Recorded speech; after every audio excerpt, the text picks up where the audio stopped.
Жақсы. Ал төртіншісін Әмірхан оқып жібер. Сыныптастарыңыз кедергі. Бесіншісі Айзере. Осы бес ережені бүгін сабақта ұстаймыз ба? Жақсы. Ендеше біз жаңа сабағымызды бастайық, иә? Бізде жаңа сұрақтар қандай тақырыпта тұр екен? Олар турист деген кім? Кім біледі? Басқа елдерге барады. Саяхаттайды. Тағы да. Қайсар, турист деген кім екен? Басқа қаладан келіп саяхаттайтын. Адамдарды айтады. Ал саяхат дегеніміз не? Басқа жерлерге бару. Бару, қыдырып көру, я басқа елдерді зерттеу, я. Жақсы. Бәрі сабаққа дайын секілдісіңдер, я. Ендеше, балалар, бүгінгі біздің сабағымызға Америкадан біздің достарымыз келіпті. Джек пен Дженни Америкадан біздің Қазақстанға, Қазақстанның туристік жерлерін саяхаттауға қыдырып келіпті. Осы Джек пен Дженниға біз сабақты өзіміздің Қазақстанымыздың жерлерін көрсетеміз бе? Олар риза болады, иә? Жақсы.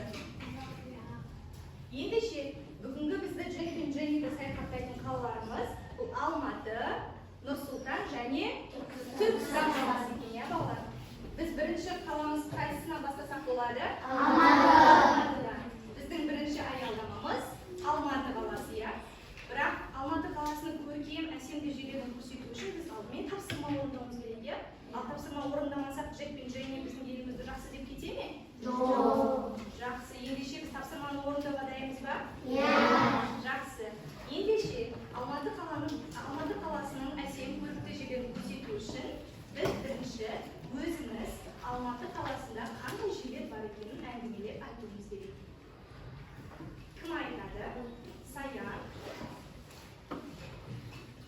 Алматыда не істейді? Ол жақта сабақ оқимыз ба? Сабақ оқымаймыз, иә? Не істейді сонда?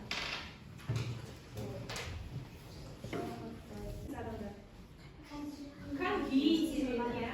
Жақсы отыра болды. Тағы да Алматыда тек бір ғана мұз айдыны бар ма? Тағы да қандай жерлер бар? Мұхаммед Яссауи кесенесі Түркістанда. Мұхаммед Яссауи кесенесі Түркістанда бар. Алматыда емес қой олар, иә? Түркістанда. Өзіміз Алматыда қыдыратын жерлеріміз бар ма? Шарнский кайрон. Как жақын болса? Джек пен Дженниға ұнайды деп ойлайсыңдар ма? Жақсы. Кәне, Джек пен Дженни біздің Алматымызға қандай әсер берді деп ойлайсыңдар? Кәне, бәріміз шапалақтайықшы. Енді балалар, Джек пен Дженниді елордамызға апармай қалай олар қайтадан Америкаға жібереміз? Елордаға барамыз ба? Елордаға барғандар бар ма Нұр-Сұлтан қаласына?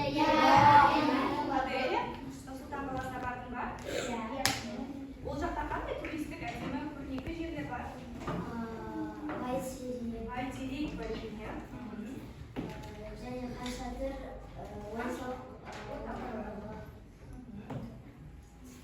Иә.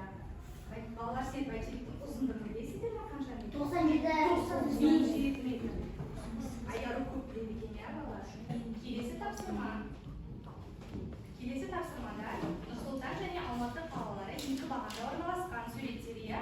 Бұл суреттер дұрыс орналасқан ба? Жоқ. Дұрыс орналаспаған, иә? Сондықтан да осы тапсырманы тез қателесіп шешеміз. Нөміріне белгілейміз, иә? Жауабын бастырып көрейікші. Аделя, өз жауабыңды оқисың ба? Нұр-Сұлтан 2, 8, 7, 1, 6. Қайтадан оқып жібер. 2, 8, 7, 1, 6. Дұрыс па, балалар? Келісесіз бе?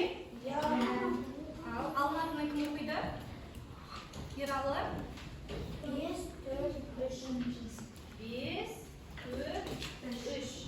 Енді балалар осы жердегі суреттерде бейнеленген туристік нысандарды кім біледі? Біріншіні кім біледі? Бірінші суретте не бейнеленген? Бәйтерек бейнеленген, иә? Жақсы. Біз келесі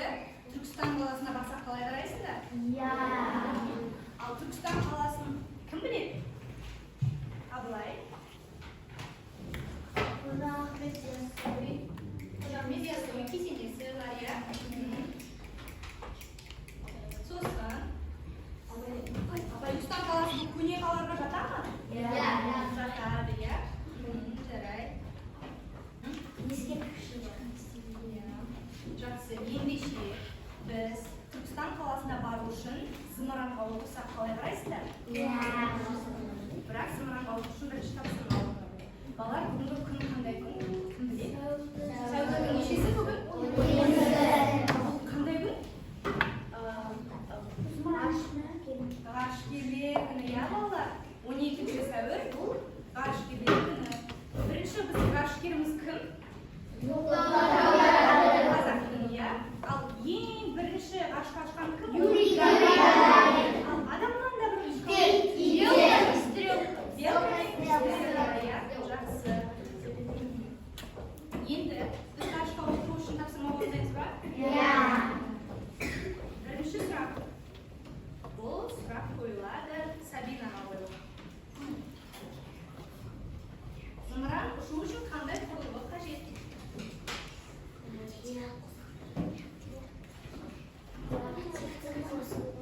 Қандай? Реактивті қозғалтқыш. Балалар келісеміз бе? Реактивті қозғалтқышты қай жануардан ойлап тапқан? Жануардан, иә. Жақсы, отырады. Екінші сұраққа маған жауап береді Ерсұлтан.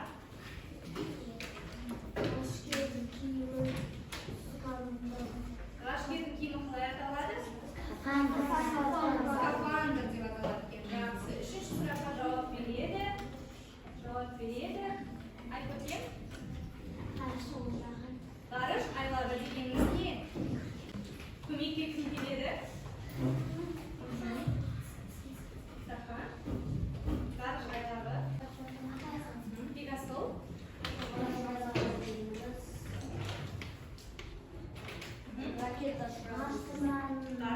Зымыранда ұшатын жерді айтамыз. Бізде Қазақстанда ғарыш айлағы қайда орналасқан? Байқоңырда орналасқан, иә балалар? Ал ғарышта Ерсұлтанның айтып жатқан орбиталық станция, ол жақта не бар?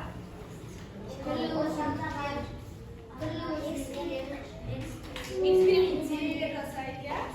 Біз ғарышкердің несі дедік? Үйі.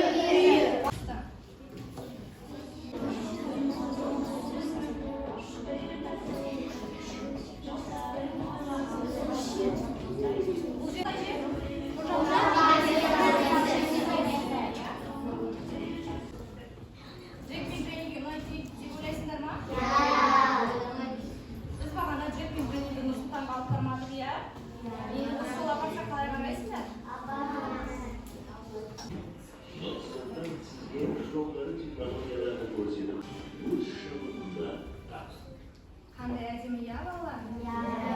Джек пен Дженниге ұнай ма? Ендеше балалар, біз барлық бізге берілген қалаларға бардық па? Ендеше Джек пен Дженни бізге алғысын білдіріп, Америкаға ұшып кетті, иә балалар? Кәне өзімізге шапалақтап қояйықшы. Біздің сыныбымызға сәлемхат кетті. Америкадан 3-ші А сынып оқушыларына оқып көреміз бе? Сәлемхат. Құрметті 3-ші А сынып оқушылары, сендерге көп рахмет. Біздің Қазақстанға саяхатымыз сендердің арқаларында қызықты өтті. Жарайсыңдар, сәлеме, Джек пен Дженни. Керемет балалар, иә? Бізге Дженни мен Джек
şimdi normatına.